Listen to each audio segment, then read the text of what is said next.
अस्सलाम वालेकुम जी, सुबह बखैर। You're watching good morning public का last show of this year और आप सब मुझे कहते हैं सोहा अफजल। मेरे साथ मौजूद है हमेशा की तरह रिस्पेक्टेड अब्दुल रऊफ साहब। अस्सलाम वालेकुम। वाकई आज साल का आखिरी शो होगा और अगले साल से नया आगाज़ होगा, उसको वेलकम करेंगे आज। लेकिन हम ज़्यादातर बातें फिर यही करेंगे कि इस साल में क्या क्या कुछ हुआ है। और डेली डोज की जगह भी आज हम आपको वो तमाम मीम्स दिखाएंगे, वो तमाम वीडियोस दिखाएंगे जो पॉपुलर हुई। लेकिन इससे पहले ज़रा क्रिकेट की बात कर लें। पाकिस्तान फिर एक मुश्किल में पड़ जाता है आज भी। हालांकि मतलब पाकिस्तान जो है उसने पहली इनिंग अच्छी खेली थी, लेकिन उसका जवाब न्यूजीलैंड ने बहुत ही शानदार तरीके पे दिया। केन विलियमसन ने, जो उनके साबिक कप्तान है, बहुत ही शानदार बैट्समैन है, उन्होंने 200 रन किए। उसके अलावा भी उनके प्लेयर्स की अच्छी कारकर्दगी रही।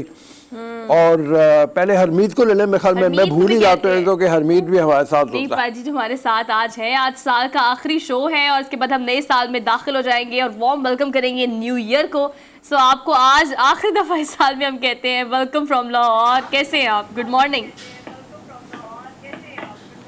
जी, अस्सलाम वालेकुम, सत श्री अकाल, गुड मॉर्निंग। और वैसे भी सोहन ने दुरुस्त फरमाया कि भाई नया साल शुरू होगा जब नया प्रोग्राम हमारा आएगा, तो इस साल का आखिरी प्रोग्राम है तो भाई इसमें शिरकत तो लाजिम थी ना। हालांकि मुझे आना है लाहौर की तरफ, लेकिन मैंने सोचा कि चलो दोपहर के बाद जो है प्रोग्राम ख़त्म होता है तो यहाँ से फिर अपने सफ़र का जो है आगाज़ करेंगे। लेकिन बहरहाल रऊफ साहब क्रिकेट का तबसरा कर रहे थे। रऊफ साहब, तो मेरे ख्याल में शुरुआत क्रिकेट से ही कर लें। हाँ, मैंने वही कहा। मैच जो है वो ऐसी सूरत हाल में है कि अब्दुल्ला शफीक 17 रन बना के आउट हो गए थे और उसके बाद इमामुल हक थोड़ा सा बेहतर खेल रहे थे। शान मसूद भी 10 रन बना के आउट हो गए। और आज सुबह जब पाकिस्तान ने इनिंग शुरू की है तो उस वक्त हम ये देख रहे हैं कि 97 रन अभी पाकिस्तान ने और करने हैं और 2 खिलाड़ी उसके आउट हो चुके हैं।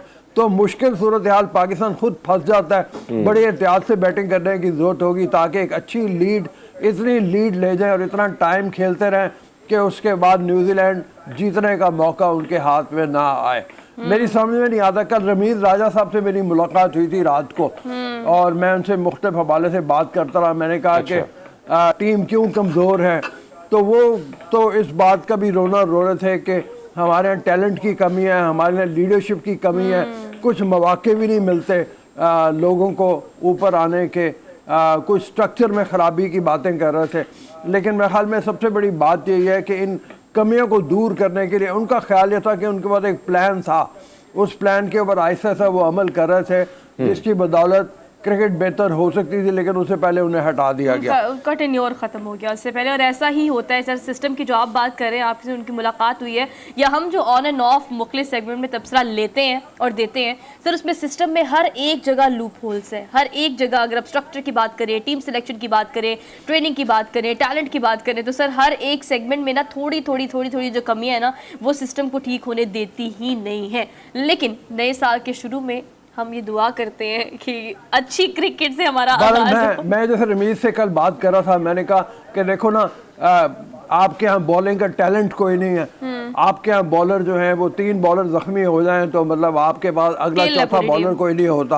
वो कहने के दुनिया में हर जगह यही होता है कि आपके 3 मेन स्ट्राइक बॉलर जो 150 किलोमीटर फी घंटा की रफ्तार के ऊपर बॉल कराते हैं, वो जिस वक्त जख्मी हो जाएं तो दुनिया में कोई भी टीम होगी उसको इस तरह का सामना करना पड़ेगा। लेकिन साथ में वो बैटिंग की बात कर रहे थे और कहने लगे कि हमने, आप ये देखो, अब्दुल्ला शफीक दिया, हमने आगा सलमान दिया, हमने बाबर आजम को ग्रूम किया, तो ये पॉजिटिव चीज़ें भी हैं। बहरहाल अल्लाह करे, मैं जैसे कह रहा हूँ टेस्ट मैच मुश्किल में है, हम इसी से शुरू हमने किया है। आज एक और ख़बर जो हमने शेयर करनी है आपसे, वो पहले की है। ब्राज़ील का दुनिया फुटबॉल का बेहतरीन खिलाड़ी, ब्राज़ील का पहले, जो आज तकरीबन तमाम मीडिया हाउसेस इसको चला रहे हैं, पहले 82 बरस की उम्र में इंतकाल करके, उनको बड़ी आंत का कैंसर था जिसकी बदौलत वो काफ़ी अरसे से अलील चले आ रहे थे। ये दुनिया के वाहिद फुटबॉलर हैं जो 3 वर्ल्ड कप उन्होंने जीते और 3 वर्ल्ड कप जीतने वाला कोई खिलाड़ी दुनिया का ऐसा मौजूद नहीं है।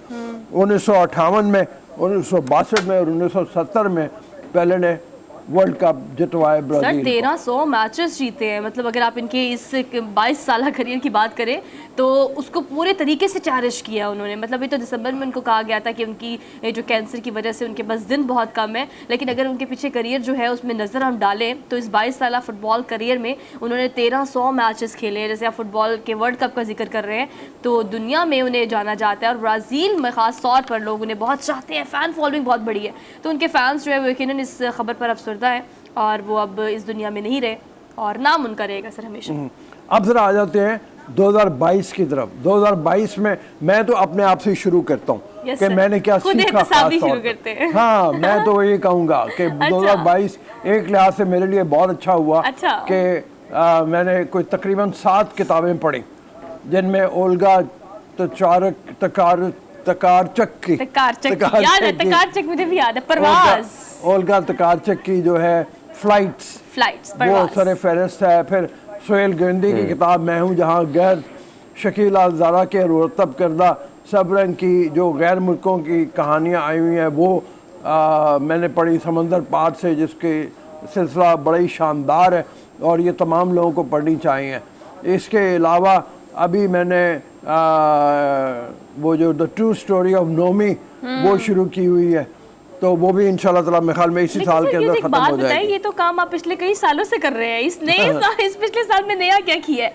नया ये हुआ है कि मतलब अगर मैं अपनी बात करूं, पाजी से भी हम पूछेंगे कि 2022 में क्या क्या हुआ है। माशी सूरत हाल को और हमारे मसलों को थोड़ी देर के लिए हमने साइड पे रख देना है। हमने 2022 का जो पूरा तबसरा करना है और पूरा हमने एक रीकैप लेके आना है आपके सामने, उसमें सिर्फ अच्छी अच्छी चीजें, लेकिन उन सब चीजों को डिस्कस करने से पहले टॉप ऑफ द ऑल हम नहीं भूल सकते कि 2022 में जिस कुदरती आफत से हम दो चार रहे वो है सैलाब। और सर 2017 के बाद ऐसा सैलाब जो दुनिया में देखा गया है कि सैलाब इस तरह की तबाहकारियां जो है वो किसी मुल्क में नहीं हुई। सबसे पहले हम इसका जिक्र कर लेते हैं, उसके बाद फिर आगे बढ़ते हैं। जून 2022 में पाकिस्तान में मानसून बारिशें जो हुई उसकी वजह से कुछ तो, और कुछ जो ग्लेशियर पिघलने की वजह से आने वाले सैलाब जो हैं उनसे बेपनाह नुकसान हुआ पाकिस्तान का। और उसके बारे में एक अंदाज़न तखमीना जो है ये लगाया जाता है कि 30 अरब डॉलर का पाकिस्तान का नुकसान हुआ। ऐसे सैलाब पाकिस्तान की तारीख में बहुत कम आए हुए हैं। तो बहरहाल बड़े पैमाने पे हम तबाहकारी का शिकार है। 380 बच्चे और 1191 अफराद इसमें हलाक हुए। घर लाखों की तादाद में टूटे लोगों के। और चाहे वो खैबर पख्तूनख्वा का इलाका हो, वस्ती पंजाब से लेके जनूबी पंजाब, ख़ास तौर पे जनूबी पंजाब का इलाका और राजनपुर वगैरह जहाँ पे तहसील है वहाँ का इलाका हो, और चाहे वो बलूचिस्तान हो, वहाँ पे तबाहकारी बहुत बड़े पैमाने पे हुई।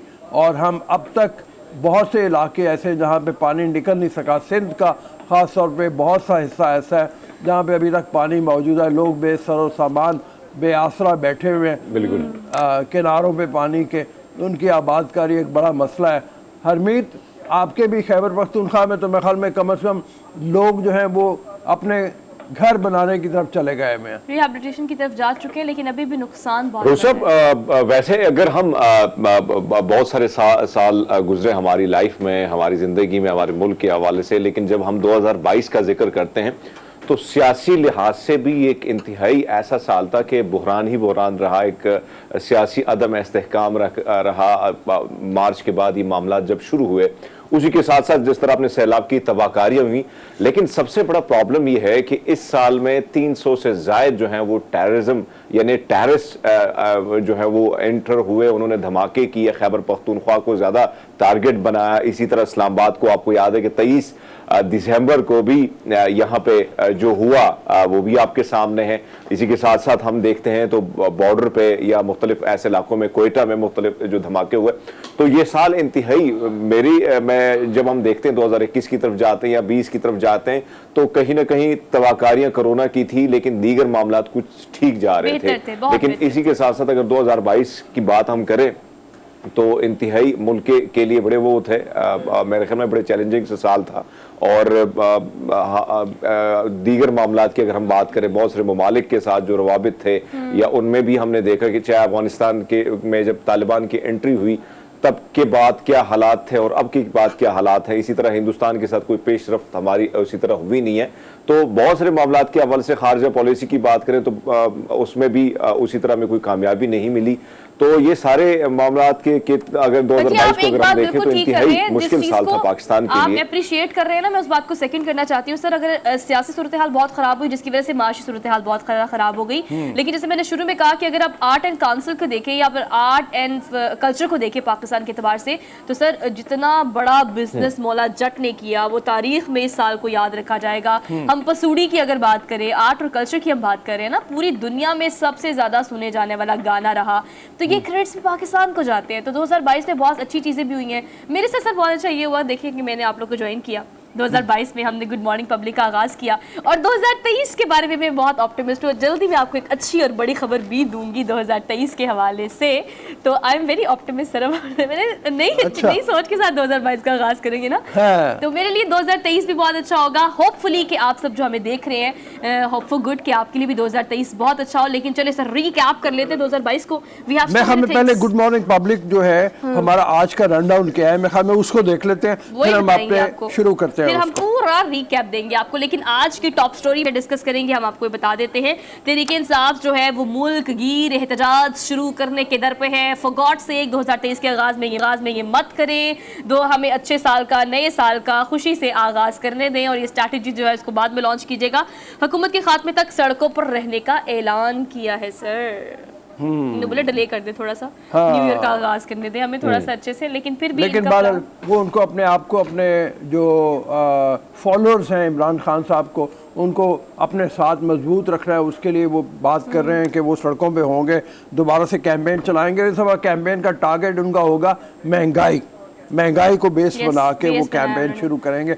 लेकिन बयानिया ये है उनका, नारा उनका ये है, लेकिन जो किसके लिए क्या प्लान, क्या डेट देते हैं, ये भी टू बी कंटिन्यूड वाली सिचुएशन है। लेकिन इसको हम डिस्कस करेंगे डिटेल में। इसके अलावा हम देखिए, जैसे मैंने शुरू में कहा कि आर्ट और कल्चर में बहुत एक्सेल किया है 2022 में पाकिस्तान ने। तो 13 से ज़ायद फिल्में जो रिलीज़ हुई हैं उसने पाकिस्तान यानी लॉलीवुड को कितना ज़्यादा बूस्ट दिया है और फिल्म इंडस्ट्री कितनी फ्लॉरिश की है, इस पर हम आज के प्रोग्राम में एक डिटेल सेगमेंट करेंगे और इस पर बात करेंगे। लेकिन हमेशा नए साल का आगाज़ हो, नया बजट हो, नई ज़िंदगी हो या कुछ भी हो, हम तालीम जो है उस पर बात करना ज़रूरी समझते हैं, लाजिम व मलजूम समझते हैं कि तालीम जो है, तालीमी मयार और तालीम हासिल करने के जो मुख्तलिफ तरीके हैं या जो हमारा तालीमी निसाब है और जो भी सिस्टम इस वक्त चल रहा है उसमें कितनी बेहतरी की अशद ज़रूरत है।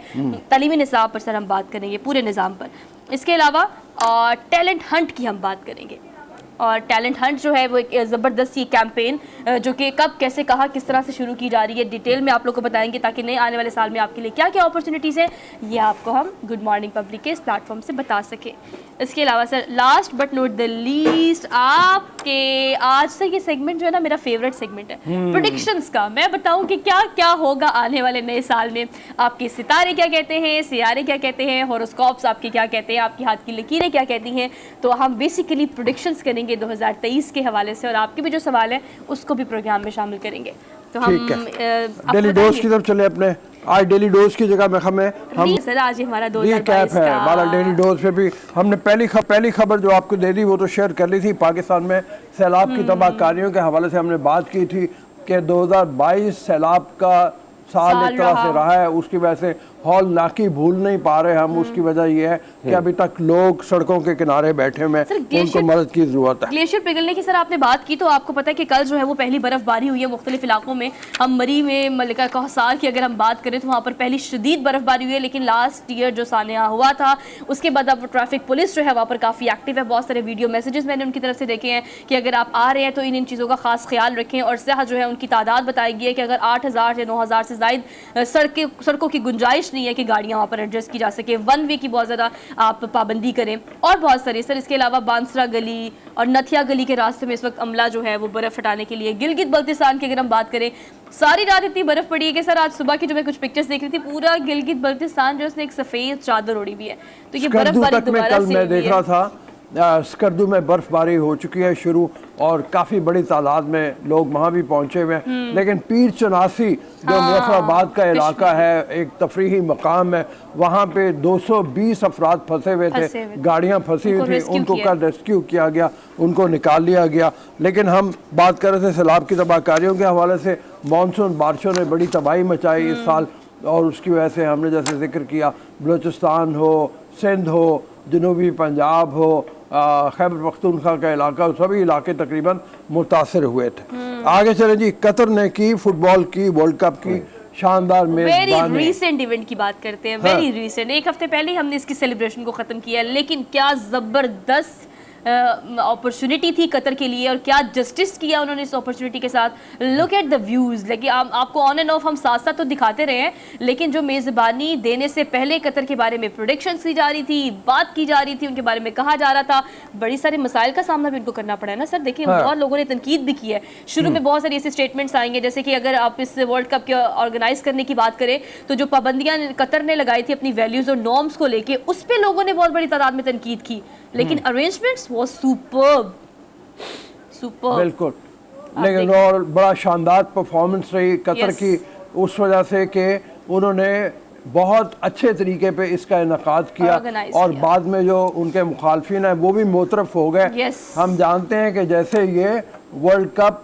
अर्जेंटीना ने जीत लिया था, फ्रांस को फाइनल में उन्होंने हराया था, और बड़ी शानदार मैच हुआ था फाइनल का, जिसमें 3-3 गोल से मुकाबला बराबर रहा था। मेसी भी 2 गोल करने में कामयाब हो गए थे, और फिर पेनल्टी किक्स के ऊपर फैसला हुआ फाइनली, जो अर्जेंटीना ने जीत लिया था। और उसके बाद जो ट्रॉफी को अनवेल किया दीपिका पादुकोण ने आके, और उसके बाद जो लाइटिंग्स थी, जो स्टेज बनाया गया था, मतलब प्रॉपर पाजी, आपको पता है कि ऑर्गेनाइज करने वाला जो सिस्टम था, आहिस्ता आहिस्ता जो दिन गुजरते गए, मैचेस होते गए, हम फाइनल की तरफ जाते रहे, एक नई नई चीज़ें जो है वो कतर ने इसकी ऑर्गेनाइज करने में डाली। आपको याद होगा हमने बहुत सारे स्टेडियम की वो चेयर्स दिखाई थी कि हर चेयर के ऊपर जो शायकीने फुटबॉल है उनके लिए गिव अवेज रखे गए थे, मतलब वहाँ कतर की शर्ट और कतर का परफ्यूम और आपकी बात दुरुस्त है। और वैसे एक बहुत बड़ी रिस्पॉन्सिबिलिटी भी थी, एक बहुत बड़ा चैलेंज भी था कतर के लिए, क्योंकि पहली बार जो है अरब कंट्रीज में अगर हम देखें, और इस किस्म की तैयारियां जो है, मुझे याद है कि जब मेजबानी मुख्तलिफ ममालिक को मिल रही थी,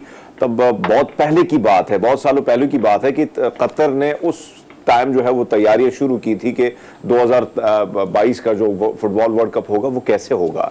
और जाहिर बात है कि शुरुआत को अगर हम देखें तो बड़े उस पर तनकीद भी हुई, कहीं ना कहीं ज्यादातर जो है वो मगरबी ममालिक के साथ साथ हिंदुस्तान ने भी की, लेकिन फिर हमने उसको जब देखा, जब वाइंड अप करने का टाइम आया, तो फिर हमने देखा कि बॉलीवुड और हॉलीवुड के सितारे भी हमें नजर आए।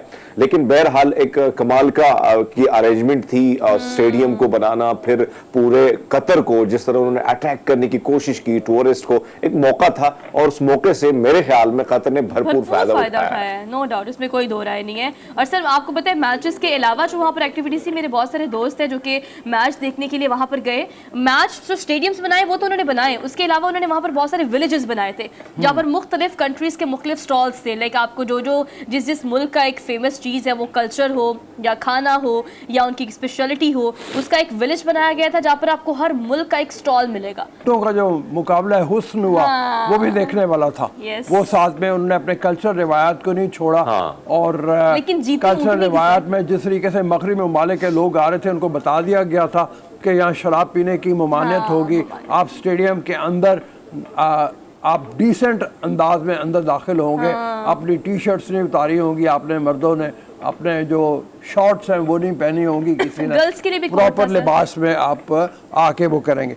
अच्छा जी, आगे चलें। 2022 में सोशल मीडिया पर क्या कुछ होता रहा, मीम्स मुख्तलिफ। सर मैं कहती हूँ हर महीना गुजरता था, एक महीना खत्म होता नहीं, एक वायरल वीडियो का असर अभी खत्म होता नहीं है, अगली वायरल वीडियो आ जाती है। पिछले वाले गुस्सा करते हैं कि हमारी वायरल वीडियो के 2-3 महीने गुजरने नहीं दिए, अगली ने आके ऐसा बाउंस बैक किया। लेकिन हम बात कर लेते सर अख्तर पावा लावा शावा टावा, सबसे पहले तो शिदा फिजा की बात कर लेना। इनका कंफ्यूजन के दो बहनें हाँ सर, लेकिन आप ठीक कह रहे हैं, ये वाली जो फिजा शिजा वाली थी, मतलब ये तो कंफ्यूज ही करके रखा है ना हमें तो इसने थ्रू आउट। लेकिन फिजा शिजा की आखिर कंफ्यूजन खत्म हो गई, क्योंकि बाद में जब ये क्लिप सामने आए तो पता लगा कि ये दोनों बहनें हैं और ट्विंग्स हैं, और लेकिन ये मीम बहुत फेमस हुई थी उसके बाद सर। लेकिन जिसने रिकॉर्ड तोड़ा है ना वो लॉर्ड द पावा। लॉर्ड द पावा पता नहीं सर, वो मैं पता नहीं क्या चीज थी वैसे एक दिन और वो क्यों पॉपुलर हो गया। एक दिन ये सोचा कि हमारे शो में आ रहा है, तो मैंने सोचा कि वो यहाँ आके कैसे वो स्टेप करेगा जो वो करता है, पीछे से आएगा क्या। लेकिन चले, लेकिन ये मैं खुद भी यही सोच रहा था। लेकिन पाजी देखिए, मशहूर हो गए फ्रॉम नोवेयर ना, मतलब क्या इनका कोई क्या कमाल तो नहीं था, मतलब एजुकेशन की अगर हम बात करें तो वो इतनी ज़्यादा नहीं थी। अच्छा माशाल्लाह, जो मुझे इनकी फैमिली के बारे में पता है सर, इनकी माशाल्लाह 5 बेटी हैं। इनकी बेगम कहती है इनको कि आप ये क्या करते हैं, ऐसे ना किया करें। उन्होंने कहा नहीं मैं मशहूर हूँ, और जो उसके बच्चे हैं। अख्तर लावा से सबसे बड़ा गिला जो है उसकी वाइफ का है वैसे। जहाँ पे भी जाता है तो उससे पहले वो कहती है कि भैया क्या कर रहे हो।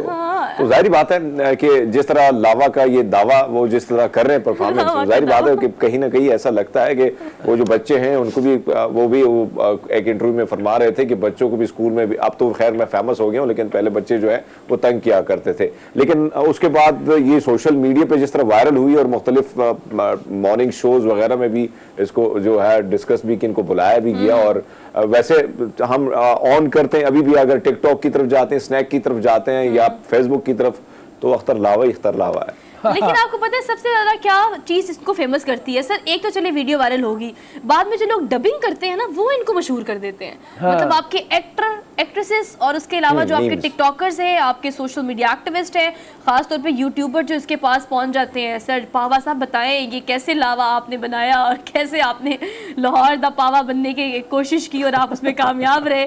यूट्यूबर बहुत चढ़ा देते हैं सर इनको ऊपर। ये बहुत बड़ा हमारा मसला है। मतलब एब्सर्ड है ना, एक लिहाज से देखा जाए तो एक एब्सर्ड एक्टिविटी है, लेकिन वो पॉपुलर हो गई, पता नहीं क्यों हो गए कि एक आदमी जो है यूं झटके से यूं करता है लाहौर दा पावा अख्तर लावा। बस जी, मैं लाहौर कुछ भी दोबारा नहीं सर, रिपीट करें।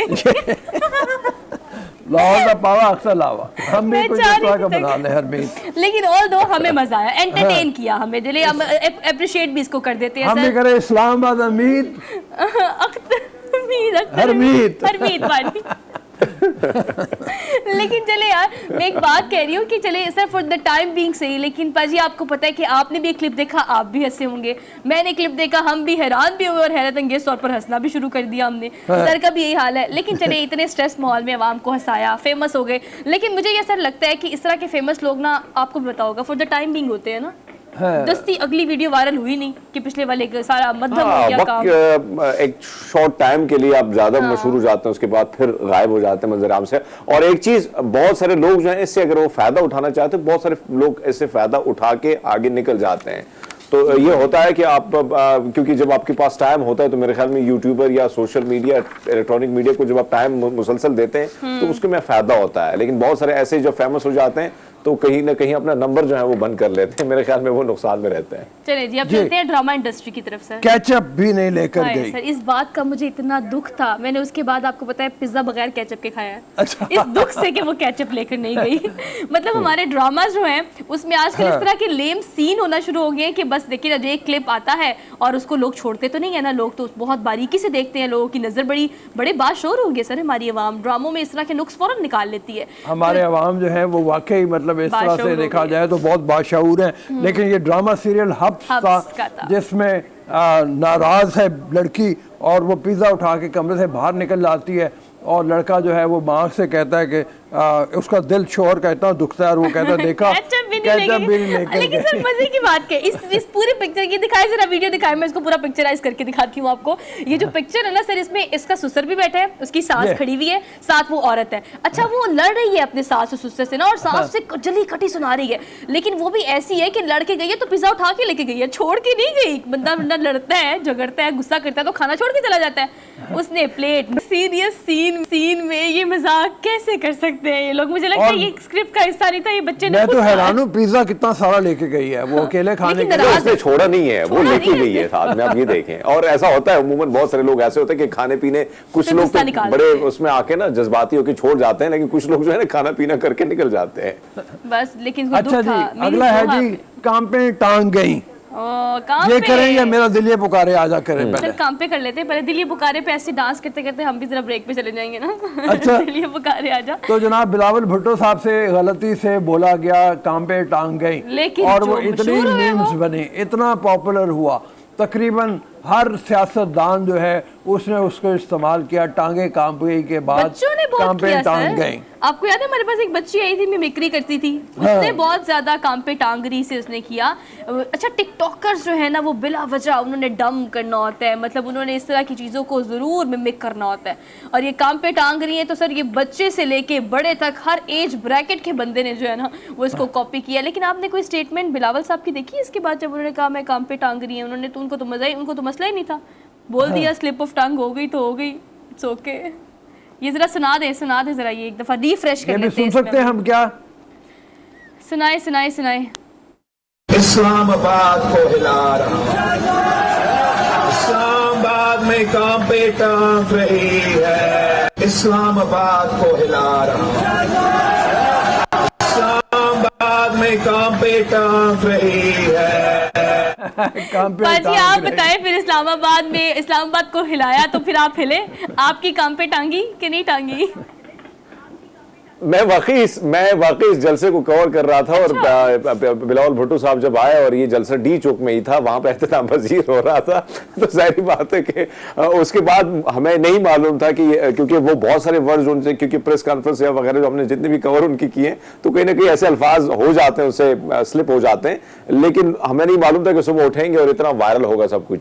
लेकिन एक और चीज़ जाते जाते बस क्विक बता देते हैं, रीकैप जल्दी देते हैं, हम तो तबसरा करना शुरू हो गए हैं। मेरा दिल ये पुकारे आजा, वो छोटी सी बच्ची आयशा सर वो क्या फेमस हुई, निदा यासिर के शो में उसको बुला लिया, निदा यासिर ने इस पर रिएक्शन भी दिया, उसने कहा भाई जो आप लोग देखते हो मैं उसी को बुलाऊंगी ना, मैं बड़े स्कॉलर्स को बुलाती हूँ, बड़े गोल्ड मेडलिस्ट को बुलाती हूँ, उनको आप देखते नहीं है।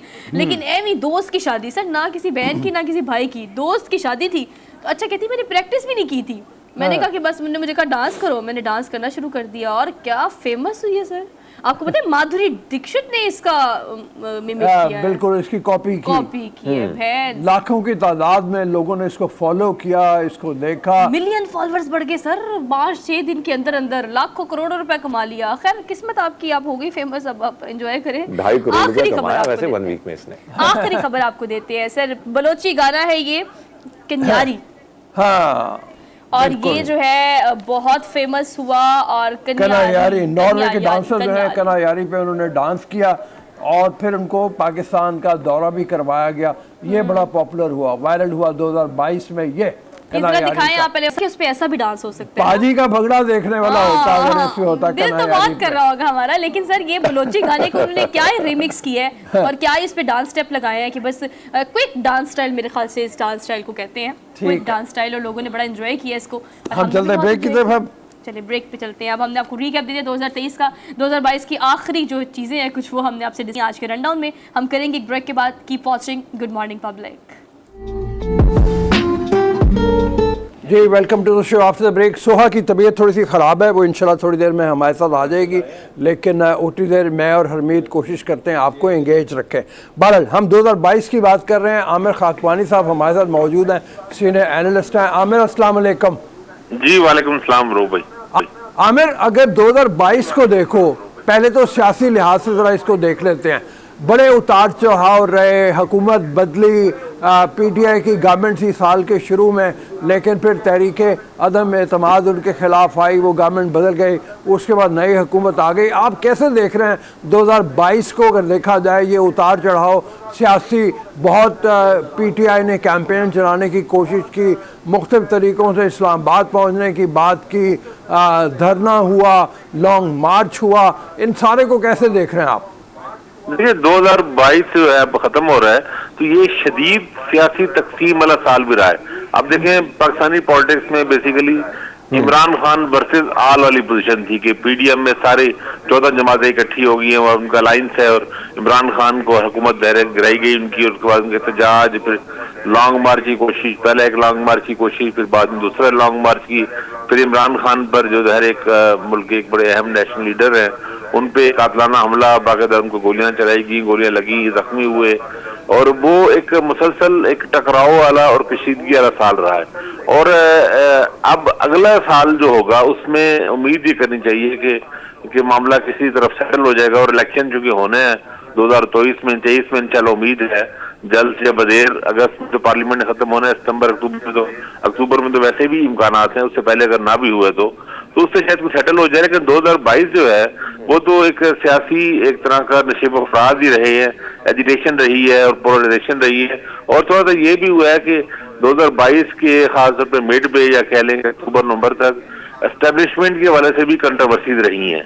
अब इम्कानात हैं और ऐसे नजर आ रहा है कि एस्टेब्लिशमेंट भी पॉलिटिकल हो गई है, बिल्कुल साइड पे हो गई है, लो प्रोफाइल में चली गई है, खासा लो प्रोफाइल में चली गई है। और मेरा ख्याल अगले साल हमें लगेगा कि एस्टेब्लिशमेंट के हवाले से शायद लोगों की जो शिकायत है ना वो काफी हद तक दूर होंगी, मुझे ये लग रहा है। तो बहरहाल ये एक सोशल मीडिया पे भी आपने देखा है कि कितने ट्रेंड्स बने हैं, कितनी लड़ाइयां और कितनी कश्मकश चली है, और वो बढ़ गई है। बल्कि अप्रैल के बाद से, इमरान खान की हुकूमत गिरने के बाद से मेरी तो ये ऑब्जर्वेशन है और मैंने देखा है कि अच्छे खासे लोगों के जाती ताल्लुक सोशल मीडिया पे खराब हुए हैं। इसलिए क्योंकि ये तकसीम घरों में भी आई है और ये काफी अरसे बाद, लंबे अरसे बाद इतना शदीद तकसीम वाला हुआ है कि ये भी हुआ है कि भाई वालिदैन की ओर रहे है, बच्चों की ओर रहे और मियाँ बीवी में भी बात कशीदगी, और दोस्तों में तो हमने देखा ही है अच्छा भला कई सालों का ताल्लुक था तो वो इस वजह से ताल्लुक उनका खराब हुआ है। तो ये जो एक व्यू में शिद्दत आई है, सोच में शिद्दत आई है, वो बहरहाल एक बड़ा जो झटका लगा जो अप्रैल में तहरीक मज़ामत का अचानक चूंकि हुआ और फिर इमरान खान भी एक फुल फ्लैज बिल्कुल जिसे कहते हैं ऑल आउट वार पे गए, एक एजिटेशन मूड में गए, तो उनका सब पे असरात पड़े हैं।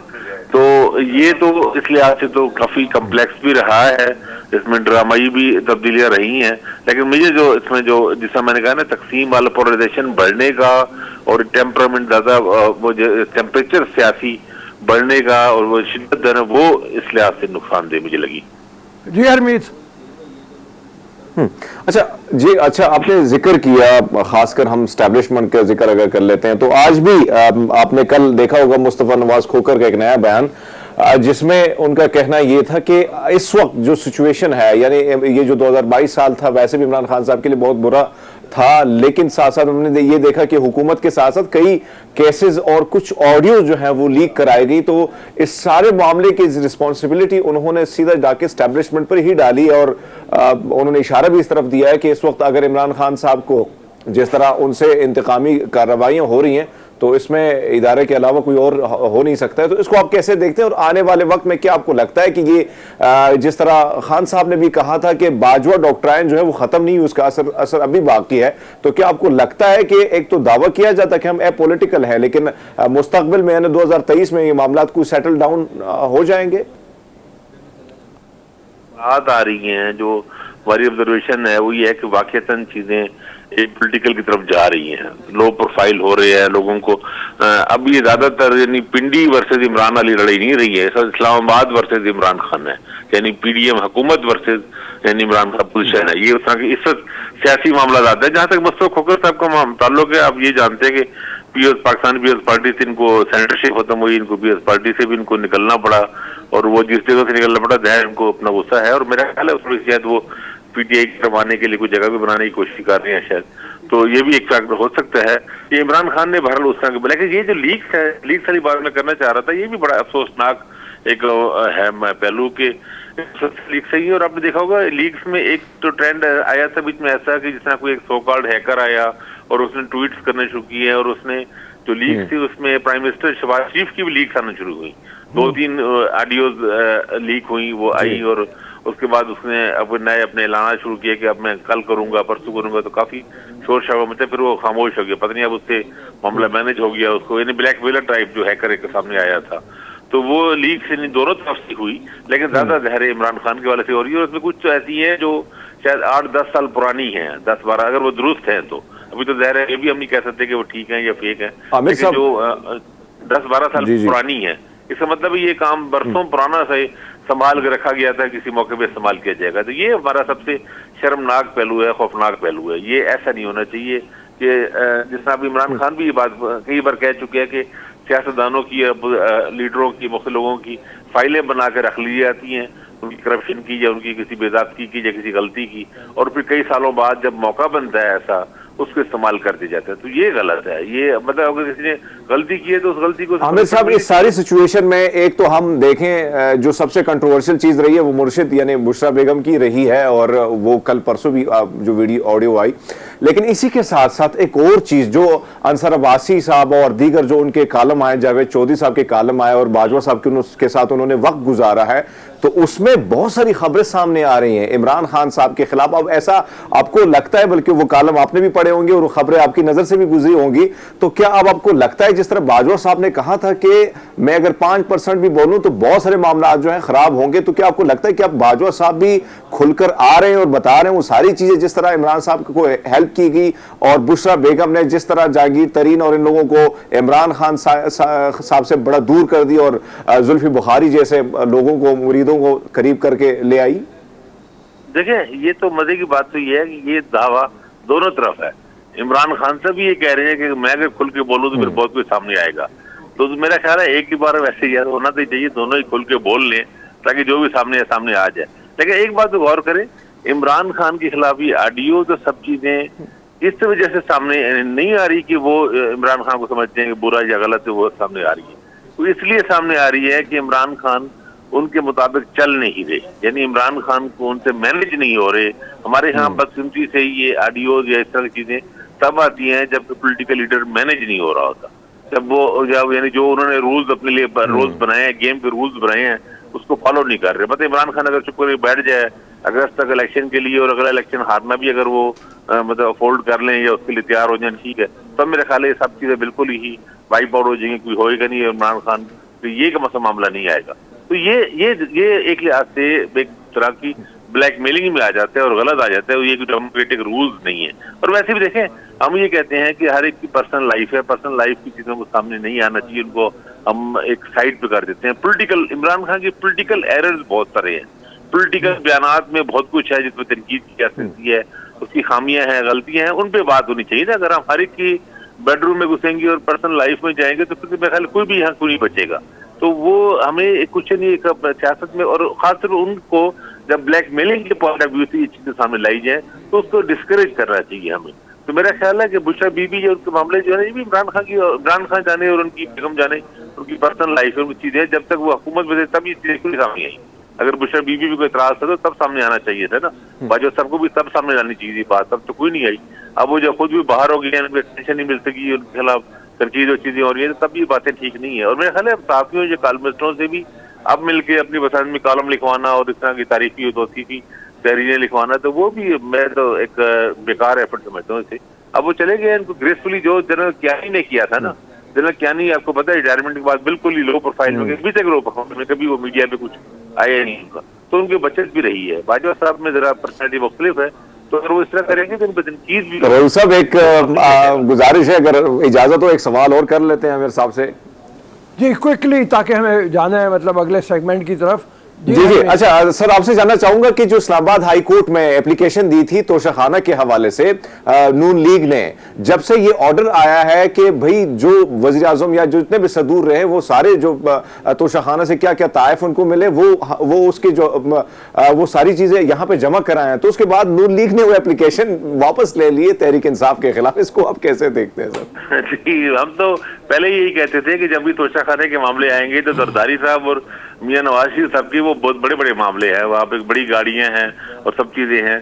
तो देखिए वही बात है कि अब हम दूसरों पे जब बात करते हैं तो अपनी बात आती है तो वहां पे रह जाते हैं। मेरा ख्याल है कि इन चीजों से अब हमें आके कोई पॉलिटिकल जो जिस तरह होती है ना कि नजरियात की बात होती है उसको भी गिलाना चाहिए, और किसी के जो पार्टी के जो मंशूर हैं उनकी गवर्नेंस की जो मामलात हैं, बस ऐसी चीजें हैं जिन पे तनकीद नतीजे में कुछ चीजें बेहतर भी हों उसकी बात नहीं होगी। मतलब एग्रीकल्चर पॉलिसी की कोई बात नहीं होगी, इमरान खान के दौर में कोई अच्छी रही बुरी रही या और चीजों के हवाले से बात होनी चाहिए। मेरे ख्याल है हमें कुछ ऐसी चीजों पे भी, जैसा रिफॉर्म्स की, इमरान खान मेरी अपना क्रिटिसिज्म ये है कि रिफॉर्म्स के हवाले से बहुत वीक रहे हैं, बहुत उन्होंने जो दावे किए कुछ नहीं किए। इवन स्पोर्ट्स का देखिए, इमरान खान क्रिकेटर हैं और आप देखिए उनके दौर में क्रिकेट पीछे ही गई है, मतलब खासतौर पर टेस्ट क्रिकेट में और बहुत से मसाइल हुए। ऐसा नहीं हुआ कि हमारे यहाँ ग्रास रूट लेवल पे क्रिकेट ठीक हुई हो या डोमेस्टिक स्ट्रक्चर ठीक हुआ। इमरान खान ने इस तरफ सच्ची बात है कि बिल्कुल तवज्जो नहीं दी, और बल्कि सिर्फ डिपार्टमेंट बंद करा खत्म करा दिए और उसके बाद कोई ऐसा उनको टाइम नहीं मिला। तो इमरान खान की तैयारी प्रॉपर नहीं थी, वो तो अब तो खुद वो मानते हैं। तो भाई अब इससे पहले आप 22 साल पॉलिटिक्स में रहे हैं, 2011 से लेके 18 तक तो आपकी बड़ी एक्टिव पॉलिटिक्स है ना, आपकी बड़ी मेन पार्टी बन गई थी, 7 साल आपको मिले थे, तो क्यों नहीं ये तैयारी करके हमारी हुकूमतें या हमारी जो पार्टी है हुकूमत में आने से पहले तैयारी क्यों नहीं करके आती? इनके पास टीम होनी चाहिए प्रॉपर, इनके पास लोग होने चाहिए, इनके पास इकोनॉमी वाले लोग होने चाहिए, इनके पास रिफॉर्म्स होने चाहिए। यहाँ पे पहले ये टास्क फोर्स बनाएं, अपनी कमेटियां बनाएं, अपने लोगों में काम करें। ये हमारी जो पॉलिटिकल कल्चर तो यही होते हैं ना, पॉलिटिकल पार्टीज को तैयारी करनी चाहिए कि जब आपको मौका मिलता है 5 साल बाद देखो। अब देखिए अब पीडीएम आई है, इतनी सारी पार्टियां इकट्ठी हैं, कुछ समझ नहीं आ रही क्या करना है क्या नहीं करना। उसकी वजह यही है कि तैयारी किसी के पास नहीं है। जब वो अपोजिशन में होते हैं सिर्फ पॉलिटिक्स करते हैं, इल्जाम लगाते हैं, कुछ करते ही नहीं है। तो इस तरह की बहुत सारी वीकनेसेस पे बात इन चीजों पे होनी चाहिए ताकि आइंदा जो पॉलिटिकल पार्टियां भी तैयार होके आए, आमिर बहुत मेहरबानी है वो भी तैयार हो। जी आमिर बिल्कुल सही है, आपने जैसे कहा कि पार्टीज़ को चाहिए तैयारी करके आएँ, अभी पीडीएम को भी चाहिए अपनी तैयारी अगर नहीं है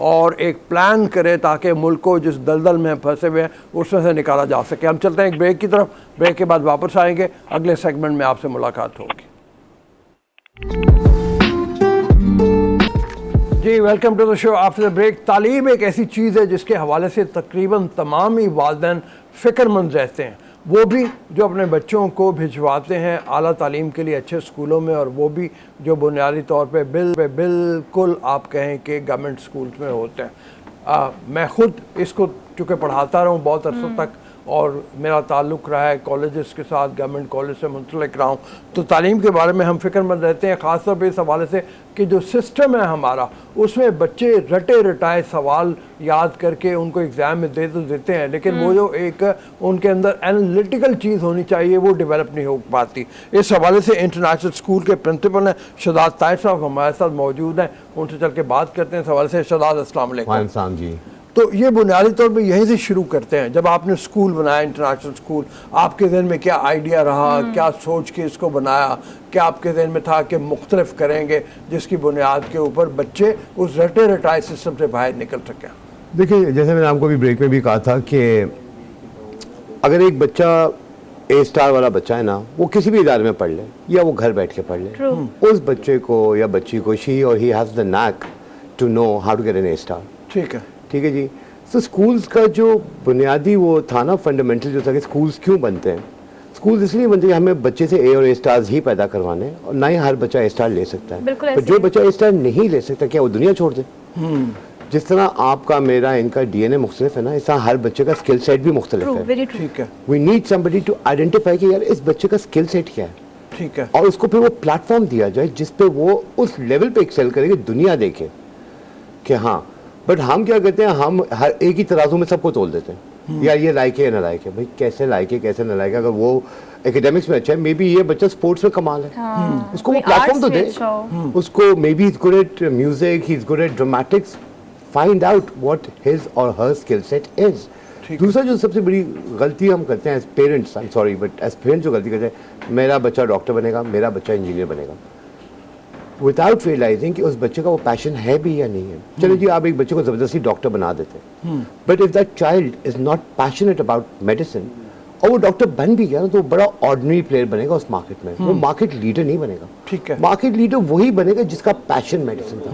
सो what I tell my parents and what I tell my students is कि your profession, whatever profession you want to opt for, make sure you are passionate about it. If your profession is your passion, you will always be a market leader. अच्छा sir, मैं थोड़ा सा ना इस बात को इसलिए भी समझती हूँ कि मैंने जो अब तक देखा है, आपने भी परसीव किया होगा, अब ऐसा है कि डॉक्टर यूनिवर्सिटी में डॉक्टर हो या फिर इंजीनियर हो या फिर आप टीचर कह लें, अब इस फील्ड से लोग निकल आए हैं। We have so many other disciplines as well. लोग अब अगर मीडिया इंडस्ट्री की बात करें तो मेरे इर्द गिर्द लाखों लोग ऐसे हैं जो कहते हैं कि हमने मीडिया इंडस्ट्री में जाना है, we want to become something screen face ना। अब ये बताइएगा कि हमें 3 चीज़ें होती है, आइडेंटिफिकेशन, पॉलिश करना और उसके बाद कैश करना। टीचर्स ये चीज़ अब बहुत कम कर रहे हैं, टू बी वेरी ऑनेस्ट। नलायक है तो नलायक है, उस हमारे पहले क्या होता था, टीचर उस बंदे पे ज़्यादा काम करता था, उस बच्चे पे जो नलायक होता था क्लास में, जो लायक है उसे तो पढ़ लेने ऐसे ही। लेकिन बात यह है कि जैसे मैंने आपको कहा था कि प्लेटफॉर्म देने की बात है। फॉर एग्जांपल अगर एक बच्चा या चंद बच्चे ड्रामेटिक्स में बहुत अच्छे हैं, give them a person from the industry who can work with them and then that person should be able to give them that platform. So for example, we were in talks with Ali Zafar, जो हमारा music society का बच्चा है, हमने उनको connect किया अली जफर से, या ड्रामेटिक्स में उमैर राना से. Okay, so that then यही लोग उनको आइडेंटिफाई करें कि हाँ यार इस बच्चे में स्पार्क है, लेट्स गिव हिम और हर एन अपॉर्चुनिटी. चाहे वो एड मेकिंग है, चाहे वो छोटा सा रोल है, जो भी है, but connect them to the right person ना.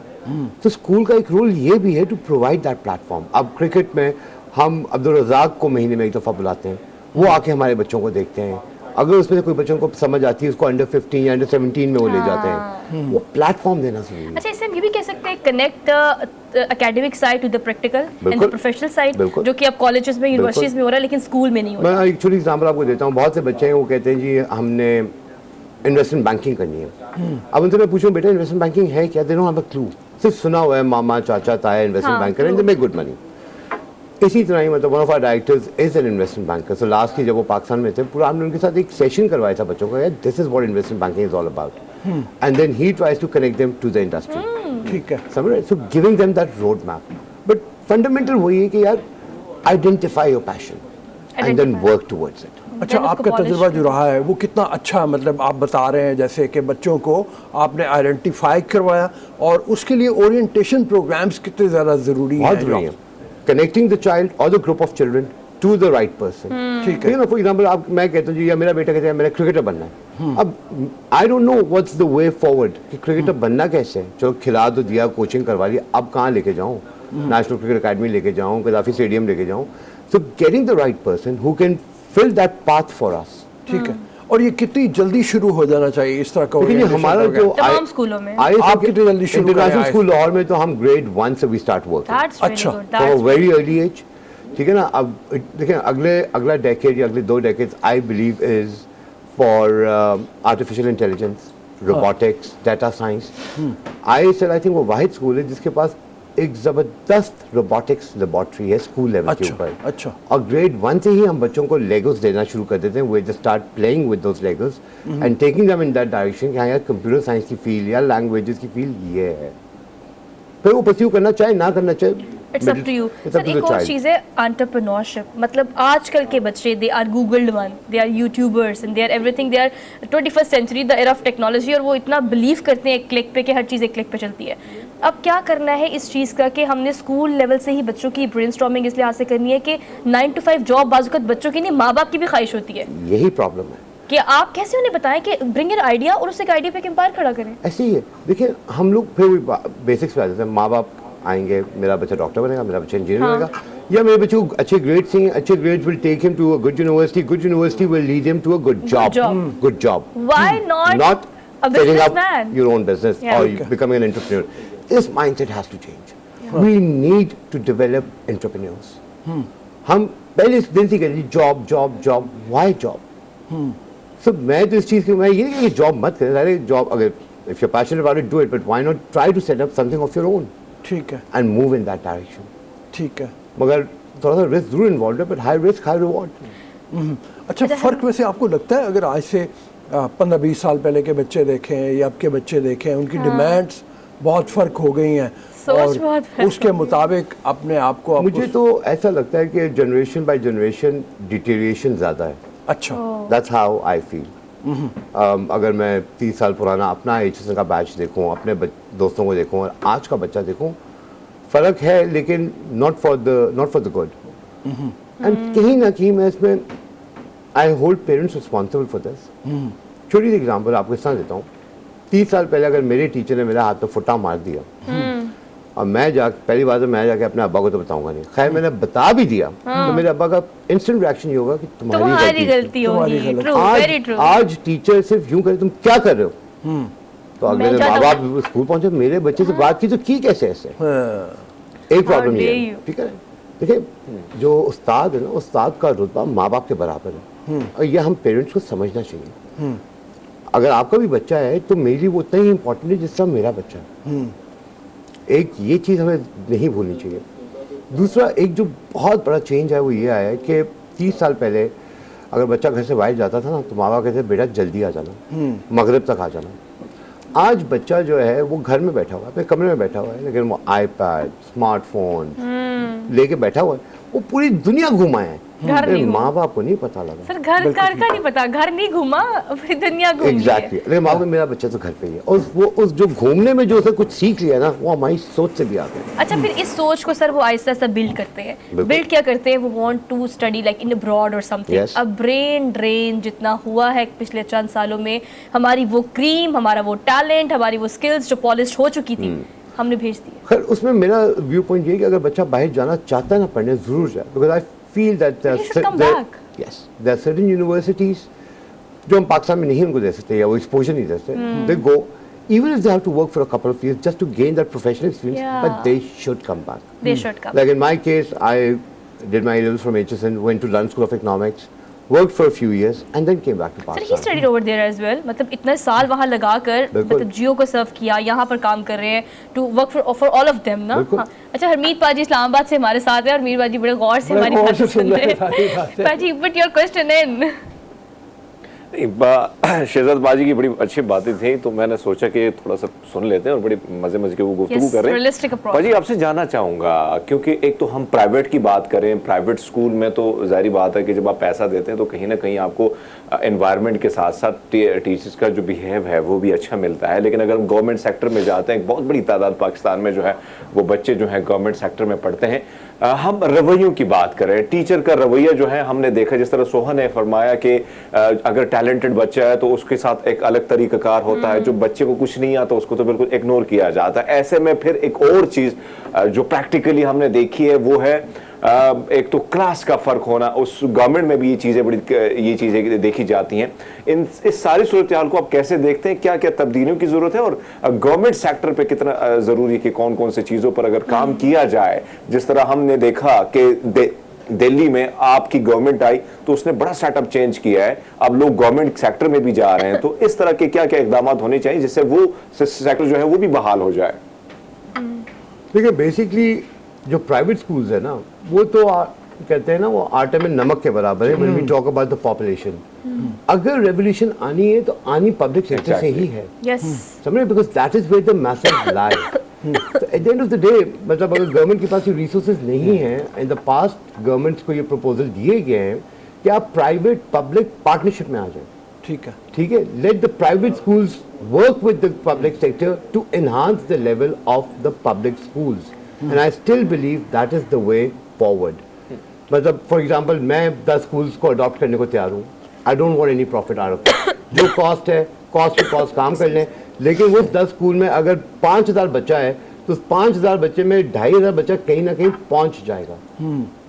तो माइंडसेट चेंज करने की बात है। गवर्नमेंट ने बहुत पैसा लगाया है पिछले दौरों में, लेकिन may be not in the right direction, because may be they didn't have an expert और whatever. For example I remember McKinsey was in Pakistan working, I think Shahbaz Sharif साहब का दौर था for the public sector, but maybe some local players should have been taken on board and maybe we could have achieved something more fruitful out of it. But way forward यही है, जब तक आप public sector को नहीं उस level पे लेके जाएंगे, आपकी masses में उसका impact नहीं आएगा. And I know a few private school owners who are interested in private-public partnership हाँ, for that's Punjab and Lahore and Pakistan to benefit. So that can be a solution because government partnership जो है आपका private partnership, वो ऐसी चीज़ है कि आपके पास expenditures, आपके पास लैंड, हर चीज़ गवर्नमेंट की है, आप बिल्कुल। उसको ऑन करें और आप उस पर काम करें। प्राइवेट स्कूल्स की जो एक्सपर्टीज है, करिकुलम है, गेटिंग गुड टीचर्स, और अब तो मतलब टेक्नोलॉजी का दौर है, मे बी हम टीचर्स को ना भी भेजें, ऑनलाइन Yeah. उसको करा के आप क्लासेस, वही क्लास जो आईएसएल में हो रही है वही क्लास वहाँ भी उसकी। लेकिन जो एक इम्पैक्ट पड़ चुका है, सर आप पूछें। जी शहजाद, मेरा एक बड़ा कंसर्न रहा है, मैं बाहर जब पढ़ा हूँ, आप भी पढ़े हैं, वहाँ बहुत ज़रा चीज़ जोर होता है शुरू से एनालिसिस के ऊपर, बच्चे की एनालिटिकल एबिलिटी डेवलप करने के लिए, जो हमारे यहाँ नहीं है। तो उसके लिए आप क्या समझते हैं और आप क्या कर रहे हैं? मतलब एज आई सेड कि फॉर एग्जांपल जैसे कभी हमने नहीं सुना कि ग्रेड 1 का बच्चा जो है वो रोबोटिक्स में इन्वॉल्व है। ये जो चीज़ें हैं that will help to develop your analytical skills.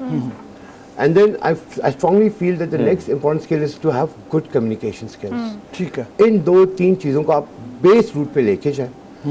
By the time that child reaches O level, that child will have the ability to think out of the box. ठीक है, समझे? But उसको मतलब वो रटे रटाए सिस्टम से हटा दें. Give him a problem, a life problem. Yeah, this is the problem. He will not be able to come with the solution, but he will actually make an effort to think how to come to that solution. ठीक है अच्छा, अभी जी sir एक और चीज़ बड़ी अहम है, वो ये कि हमने इतना रिलाई कर दिया है स्कूल सिस्टम पे कि बीइंग अ पेरेंट्स अपना किरदार हमने ज़ीरो कर लिया है।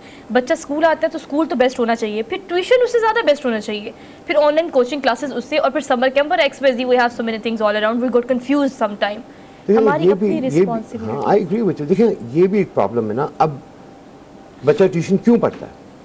क्योंकि स्कूल में उस तरह सही नहीं पढ़ाया जाता ताकि वो कमी वहाँ पूरी हो या जाए। देखिए कि दो तीन वजह है, बिकॉज जब ISL बना था हमारा एक ये भी था कि यार हम चाहते हैं कि हमारा बच्चा ट्यूशन ना पढ़े, and one of the slogans ISL had was कि we have the best faculty under one roof. So बच्चा ट्यूशन क्यों पढ़ता है?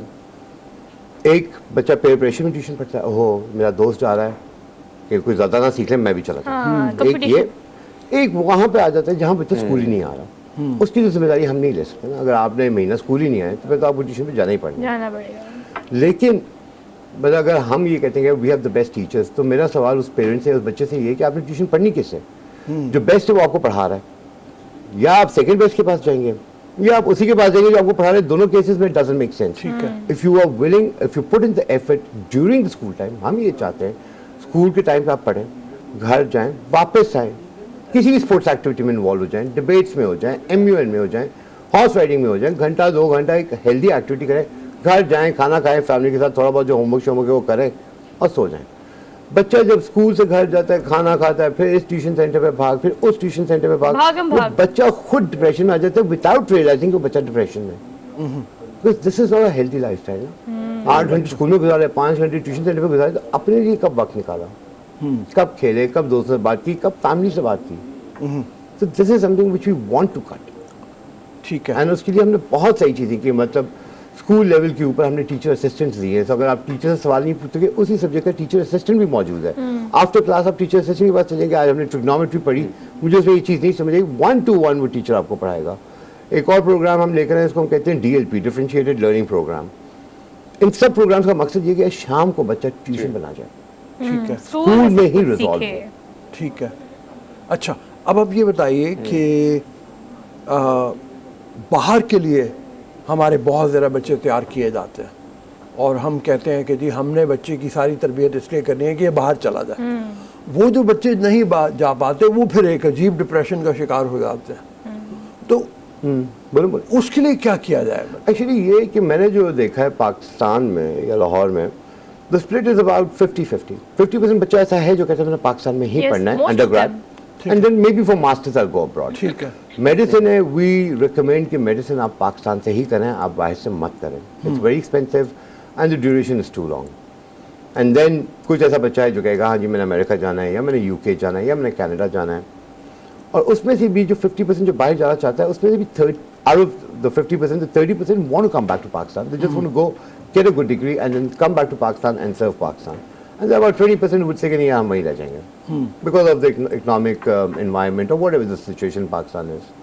So the split is pretty decent. अच्छा सर ये कहिएगा, हम जब शो शुरू कर रहे थे ना तो हम ब्रेक में ये चीज़ डिस्कस कर रहे थे कि हमें अपना वक्त याद है, हरमीत पाजी को याद होगा, कोई टीचर पास से गुजरता था तो हमें लगता था कि थोड़ी देर के लिए हमें रुक जाना चाहिए, सलाम करना, उनके घर तक पहुंचने का हम सोच भी नहीं सकते थे। There are so many things जो कि रिस्पेक्ट में आती थी।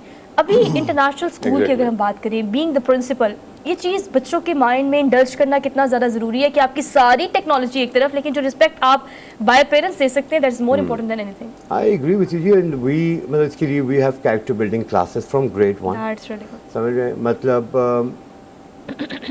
एक चीज़ इस पर बड़ा फोकस किया जाता है ISL में, वो ये life of holy prophet peace be upon him. ठीक है, मतलब यही अगर हम उनको बच्चों को ग्रेड 1 से पढ़ाना शुरू करें ना, तो ये जो बच्चा ओलर्स में आज कंफ्यूज है ना बिटवीन वेस्टर्नाइजेशन एंड मॉडर्नाइजेशन, ये कंफ्यूजन कम हो जाएगी। देखिए lot of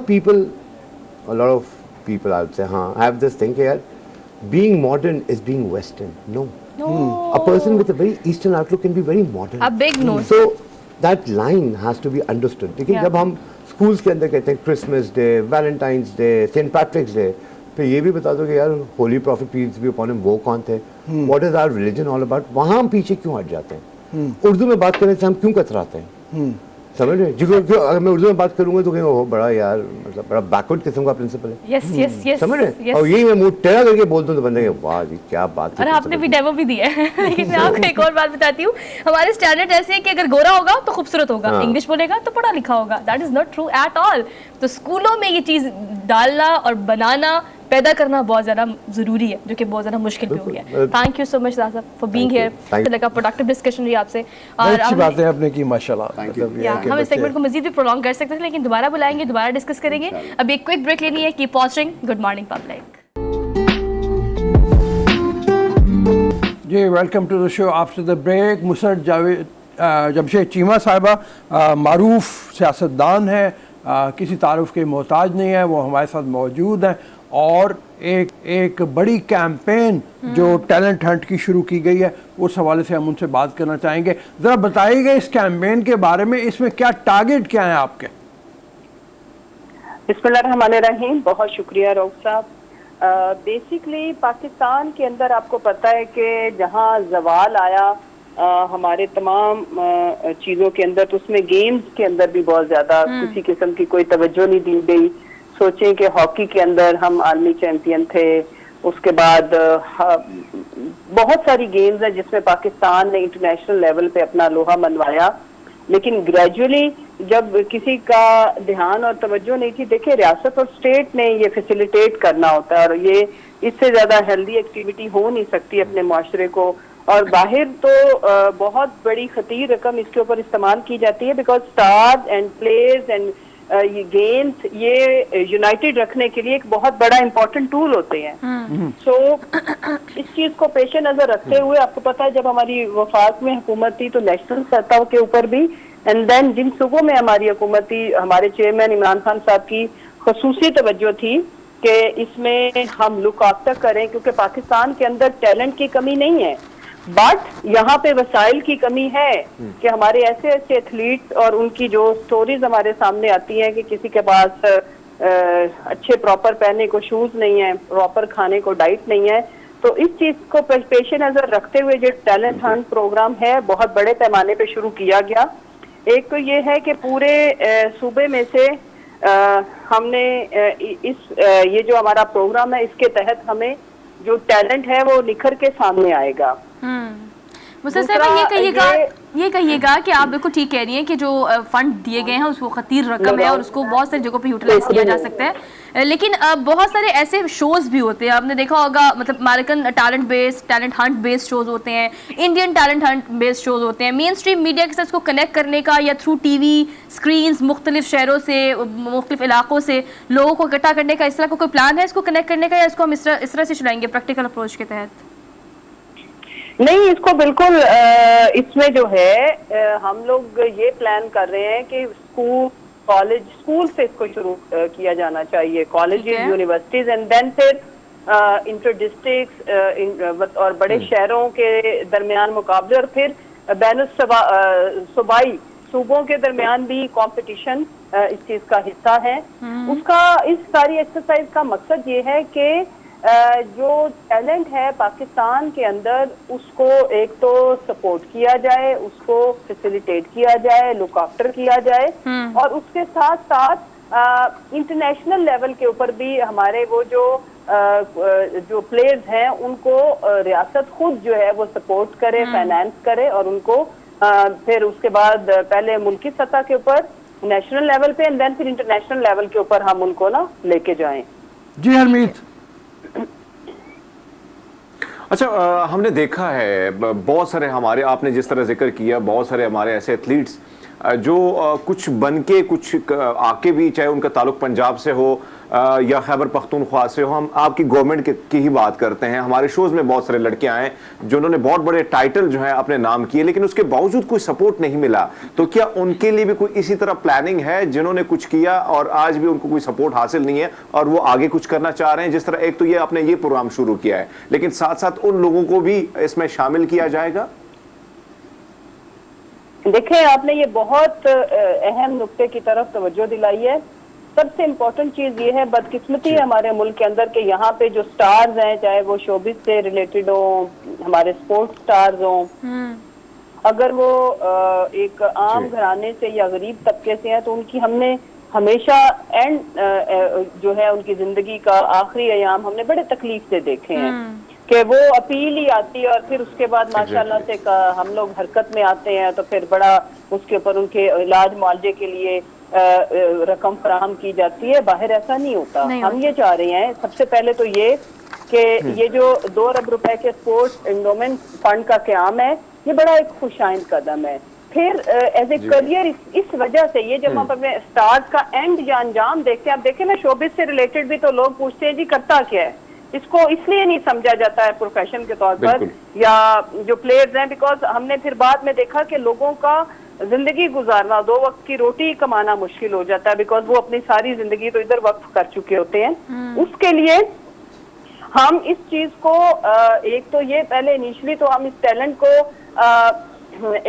एक मेन स्ट्रीम में लाने के लिए हम उनको, आपको पता है ना कि जो होनहार एथलीट्स हैं उनको माहाना वजीफा भी दे रहे हैं 7,500 रुपए। उसके बाद जो हमारी जैसे hockey, football, kabaddi, table tennis के जो एथलीट्स में तो जो रवायती खेले हैं उनके ये प्लेयर्स को हम देंगे। उसके साथ साथ यानी कि ये जो सबसे बड़ा टैलेंट हंट प्रोग्राम ये एक कैंपेन की शक्ल में हम तहसील, जिला, डिवीजन और सूबाई सतह के ऊपर इनके मुकाबलों का इनेकाद सिर्फ इसलिए कर रहे हैं ताकि लोग इसको एज ए प्रोफेशन अडॉप्ट करें। उसके बाद अगला जो हमारा इंशाल्लाह आगे जब हम आते हैं वफाक में भी और बाकी जब इलेक्शन के बाद सूबों में भी, तो इसके अंदर हमारी बहुत ज्यादा वर्किंग हो चुकी हुई है कि ये तो इनिशियली गेम्स को प्रमोट करने के लिए ये ठीक है, लेकिन जब ये स्टार, ये खिलाड़ी जो आपने नुक्ता रखा है रिटायर हो जाए तो उसके बाद उनको अच्छी कंपनीज, मल्टीनेशनल में एंड नेशनल कंपनीज के अंदर, इदारों के अंदर उनका एक अच्छा रोल, ताकि लोग आइडियलाइज करें। यहाँ पे तो इबरत का निशान समझा जाता है एंड पे जो लोगों के, आप देखें बड़े बड़े हमारे सुपरस्टार्स का जो मतलब आप एक वो क्या नाम है उनका, एक उनके नाम पे मूवी भी बनी है, उन्हें मुल्क छोड़ के जाना पड़ा, जापान ने उनके टैलेंट को समझा लेकिन पाकिस्तान के अंदर उस तरह से पजीराई माजी में नहीं थी क्योंकि ये हुकूमतों ने देनी होती है। हमने अपने इस प्रोग्राम के तहत ये इनकरेज किया है कि स्पोर्ट्स को देखें, स्पोर्ट्स को इनकरेज करने से ही हमारे मुआशरे के अंदर ये जो इंतहा पसंदी है या ये जो जितनी नेगेटिविटी है उसको हम वो केटर कर सकते हैं। और लेकिन एक जो अच्छी चीज है कि जो स्पोर्ट्स के जो हमारे हैं चीमा साहिबा, इसी के साथ आपसे एक और सवाल जानना चाहूंगा, थोड़ा सा पॉलिटिकल है लेकिन अगर हम देखें जी कंटिन्यू करें हरमीत।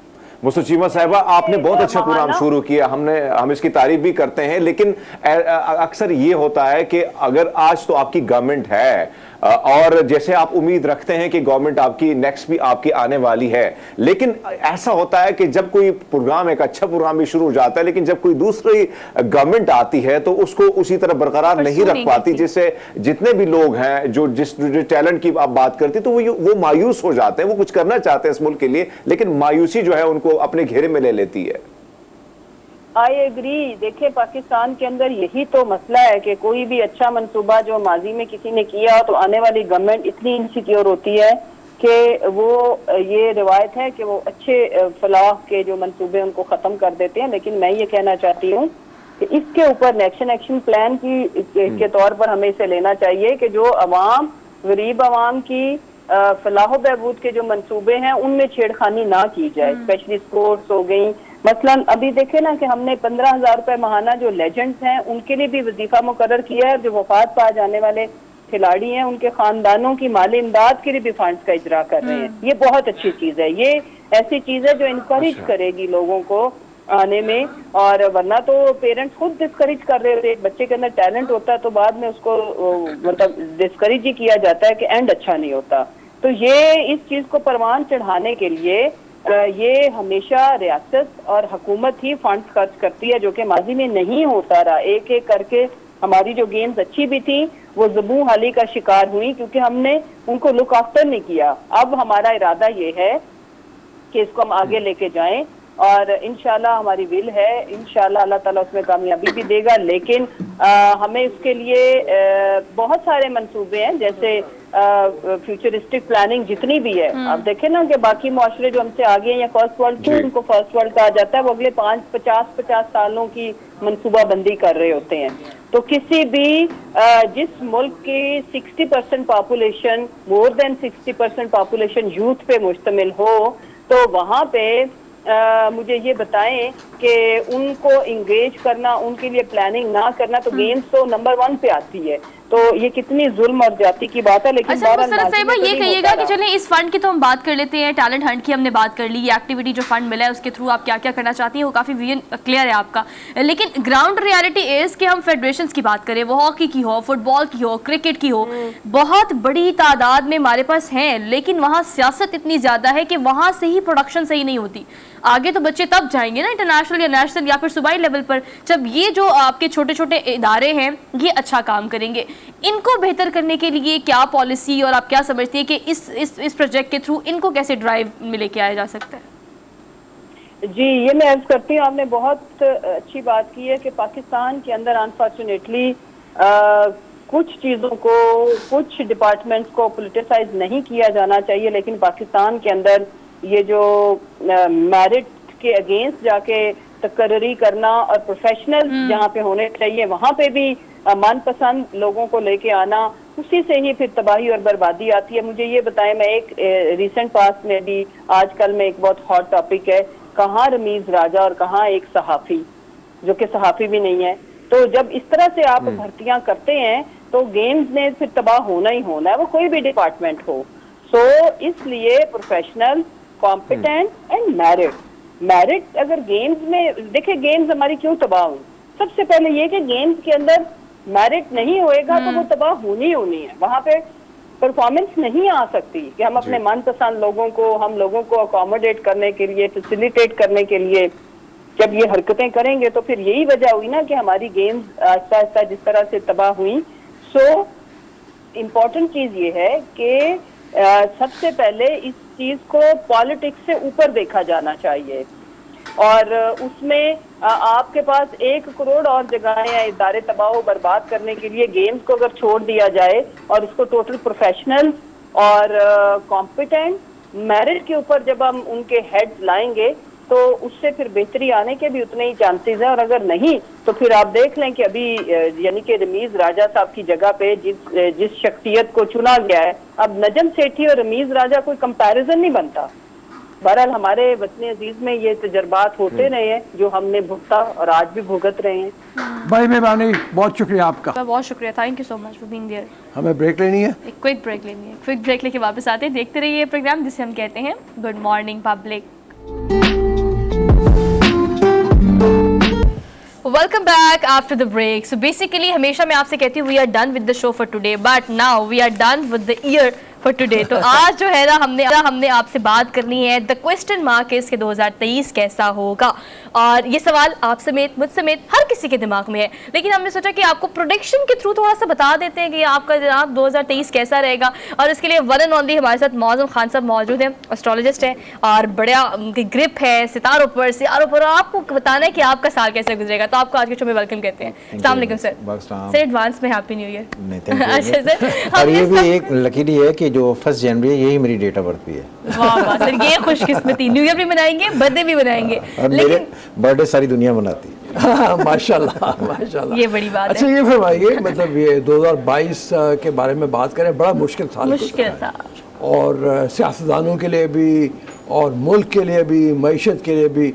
तो ज़रा इस हवाले से बात करें और फिर 2023 की तरफ चलें, तो मतलब क्या लगता है? देखें, जो 2022 था ना बेसिकली, तो यहाँ पर वो राहु की पोजीशन थोड़ी सी, राहु एक प्लैनेट होता है, शैडोई प्लैनेट, एक्सॉल्टेड था, जिसकी वजह से डिस्ट्रक्शन वगैरह हुई हैं। लेकिन 2022 हमें ये बात ज़रूर सिखा गया है कि हमें पाकिस्तान के लिए अब किस तरह सोचना है, क्योंकि ये इससे और ज़्यादा क्लैमिटीज़, डिस्ट्रक्शन या कैटास्ट्रॉफी और नहीं हो सकती। तो that would be the last and the final call जो हमें अब जगा गई है कि अब पाकिस्तान किस तरफ जा रहा है। वेकअप कॉल थी, वेकअप कॉल थी। तो इसलिए आई थिंक 2022 जो है वो डिसीजंस का साल था, बहुत सारी छुटकारे पाए हैं हमने लोगों से। तो इसलिए आई थिंक 2023 जो होगा इसकी अभी कंटिन्यू चलेगा, ये 5-6 महीने पहले अगस्त तक चलेगा। अगस्त के बाद फिर जाकर चीज़ें शेप अप होना शुरू हो जाएंगी। तो इसलिए ये 2023 जिसमें कहते हैं ना बेसिकली एक ग्रोथ का साल होगा, तो स्टार्ट यहाँ से हो जाएगा।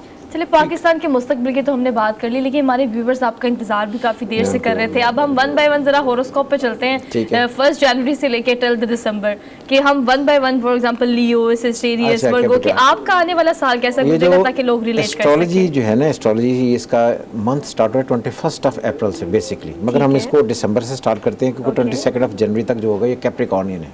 ठीक है। कैप्रिकॉर्नियन के लिए इसलिए ये साल अच्छा है क्योंकि उनके लिए 2021 वर्ष था, 2022 ठीक था, 2023 अब जो है ये जो चढ़ेगा तो उनके लिए बेहतर से बेहतर होता चला जाएगा। लेकिन जुलाई के बाद जहाँ पर रिलेशनशिप्स हैं, मैरिज हैं, इनको बहुत कंट्रोल करना पड़ेगा अपने आप को। सुन ले, गौर से सुन ले, मैरिज के मामले में, ताल्लुकात के मामले में इनके जुलाई के बाद से चीज़ें थोड़ी डिस्टर्ब होंगी क्योंकि राहु ट्रांजिट करेगा एरीज में और जुपिटर भी करेगा, तो इसलिए थोड़ा सा टफ हो जाएगा इनके लिए, कैप्रिकॉर्नियन के लिए। अच्छा जी। तो एक्वेरियन जो है उनके लिए अच्छा है क्योंकि सैटर्न वहीं पर ही बैठा हुआ है, तो एक्वेरियस के लिए भी बहुत अच्छा टाइम है। अच्छा। वो अपनी ज़िंदगी में नॉलेज बढ़ा सकते हैं, ट्रैवलिंग कर सकते हैं, ट्रेड में जा सकते हैं, अपनी जो उन पर सख्तियाँ थी वो उनका टाइम गुजर गया, उनके लिए बहुत बेहतर होगा। ठीक है। पाइसिस के लिए बहुत ही कमाल साल होगा ये। अच्छा जी, मेरा है। हाँ, उसके लिए इसलिए होगा कि उनकी कोलैबोरेशंस होंगी, नए कोलैबोरेशंस होंगी, पार्टनरशिप्स होंगी, नए लोग उनके साथ आकर जुड़ेंगे, और वो चीज़ें जो रुकी हुई थी 2019 से, अगर आप देखें तो 19, 20, 21 जो सेजिटेरियस एंड पाइसिस थे ये रुके हुए थे, उनकी चीज़ें ब्लॉक थी, तो इनके लिए कोलैबोरेशन का साल है, दूसरों के असिस्टेंस का साल है, फेवर का साल है, यहाँ से ग्रेजुअली ग्रोथ करते जाएंगे, उनके लिए भी बहुत ही अच्छी खबरें हैं। एरीज के लिए थोड़ा डिफिकल्ट होगा शुरू में क्योंकि पिछले 1 साल भी उनके लिए डिफिकल्ट था, अभी भी थोड़ा डिफिकल्ट है। आई थिंक जो है एरीज इनके लिए 2023 सितंबर से जाकर बेहतर होगा। अच्छा, तो इंतजार लंबा है तो इनके लिए, वो पिछले 10 महीने भी इन्होंने ऐसे गुजारे। टॉरियन के लिए, और जो एरीज के साथ रह रहे हैं उनके लिए क्या होगा? उनके लिए रह रहे हैं वो अपने रिलेशनशिप को बहुत एहतियात से संभाल कर रखें। अच्छा, सेंसिटिव थोड़ा सा ना। मेरे घर में 2 एरीज हैं। तो अगर आप देखें तो पिछला साल उनके लिए बहुत अच्छा नहीं था, तो अब जो है वो शेप अप कर लेंगे, चीज़ों को कोऑर्डिनेट कर लेंगे। टॉरियन के लिए ठीक है, टॉरियन के लिए भी नॉर्मल बेहतर ही साल होगा, इसमें कोई इतनी परेशानी की बात नहीं है।